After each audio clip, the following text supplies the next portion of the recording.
When a president dies, who decides? The state or the family? The current controversy surrounding the funeral and burial wishes for former President Edgar Chagwa Lungu is not new. Zambia has faced similar disputes every time a former head of state has passed. Each time, a familiar question arises. Who has the final say? The family or the state? History shows that once a person accepts the office of the president, certain personal and family rights are surrendered to the state. This pattern has played out consistently. At Braveheart News, we have looked back at how similar disputes were handled in the past. When President Levi Mwanawasa died in 2008, he left a valid will in which he expressed a wish to be buried at his farm in Palavana. However, the state under Rupiah Banda decided to create a presidential burial site near Cabinet Office, where he was ultimately buried. Despite his personal wishes, the state took over the funeral arrangements. When founding President Kenneth Kaunda passed, his family requested that he be buried at his new Kasama home beside his wife, while others claimed he had wanted to be laid to rest in Chinsali.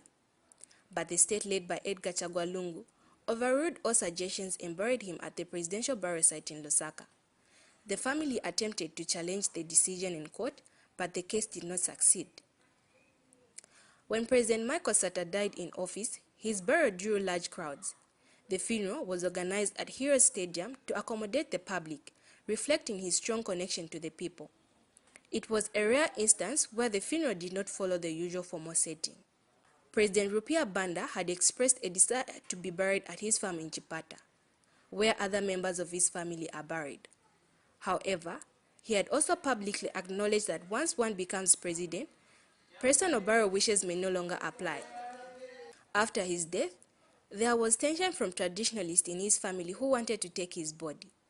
It took the intervention of former MP Lucas Piri to remind them that by becoming president, Banda had effectively become state property. The family eventually accepted the state's role.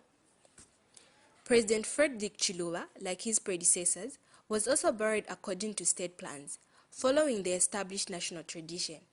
From these past events, one thing is clear. In Zambia, when a president dies, the state takes control of funeral arrangements. Family wishes may be considered, but they rarely override national protocol. Zambians and the international community now watch on how this Edgar Chagwa Lungu funeral stalemate will be resolved. Melody Mvita Kalumbilo for Braveheart News.